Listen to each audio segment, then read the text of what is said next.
Olá, jovem, olá, nobre, bom dia, boa tarde, boa noite. Sou o professor Garibel, sou professor de Química e vou trabalhar com vocês Química com dois focos. O primeiro foco é preparatório para o Enem. O segundo foco é preparatório para o PAS, a UNB. A teoria é a mesma, porém a gente vai trabalhar sempre após as aulas teóricas com exercícios, com questões específicas do Enem e questões específicas do PAS da UNB das provas até 2020. Portanto, pessoal, sejam bem-vindos ao curso preparatório Enem e PAS da UNB Química Mole. Espero que você se inscreva no nosso canal, bota um likezinho de gostei. Esse é um trabalho, um projeto novo que a gente está começando, retornando. Espero que a gente faça um bom trabalho.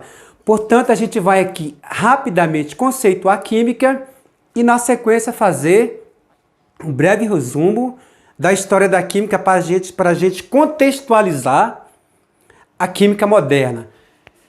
Química, como todos sabem, é a matéria, é a ciência que estuda a matéria, as suas transformações e também a energia envolvida. A matéria, ela é constituída de átomos, tal qual o modelo que temos hoje representa esse conceito. A união de vários átomos forma uma molécula, por exemplo, quando a gente tem a água, você tem dois átomos de hidrogênio e um átomo de oxigênio formando a água. A união, o agrupamento de várias moléculas de água forma a substância. Se tiver só molécula de água, substância pura. Se tiver outra molécula diferente, você vai ter uma mistura. Mas isso a gente vai ver detalhadamente depois dessa aula, na próxima aula. Transformações nós temos duas, físicas e químicas. E nestas transformações, a energia pode entrar no sistema ou ela pode sair. Então ela pode ser endotérmica, Garibel, e exotérmica. Garibel! Sim, Garibel, pergunta. Sempre foi assim esses conceitos? Não. Nós tivemos ao longo da história da ciência e da própria química de acumulando os conceitos a partir de novos estudos, novas descobertas e assim, com o tempo, aperfeiçoando os modelos.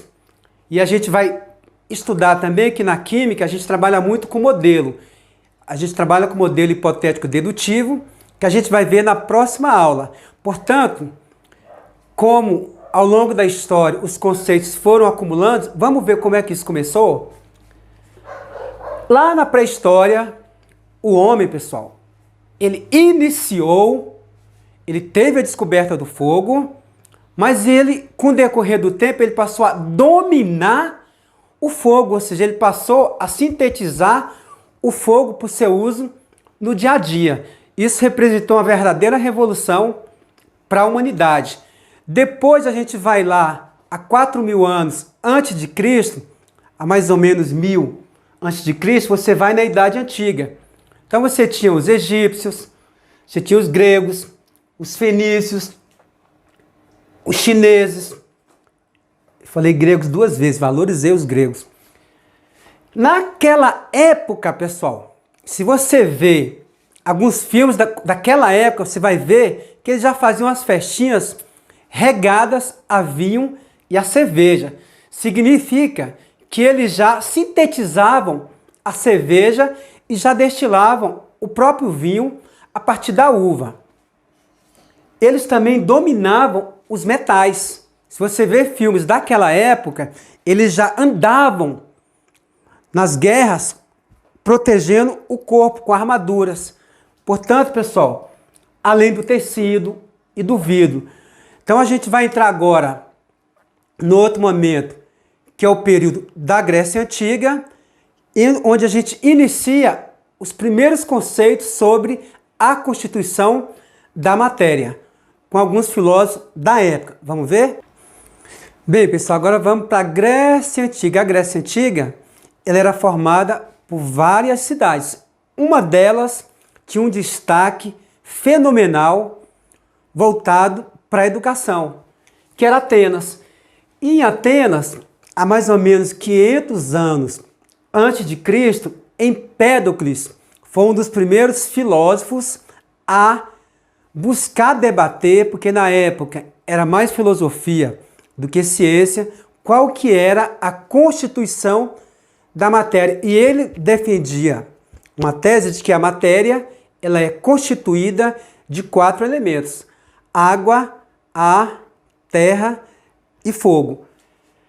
Depois você vem com um filósofo chamado Demócrito e Leucipo, são 2 filósofos, e fazem uma reflexão de que a matéria ela é constituída de átomos, e átomos vem do grego e significa partícula indivisível.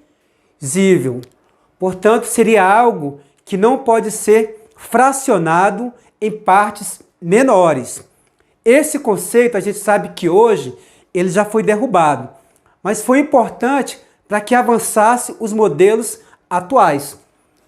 E depois, 300 e poucos anos antes de Cristo, vem nada mais, nada menos do que Aristóteles, que concebia que era praticamente impossível você ter a matéria que não fosse divisível infinitamente. Portanto, ele já defendia naquela época que a matéria, ele fazia esta reflexão, poderia ser dividida infinitamente.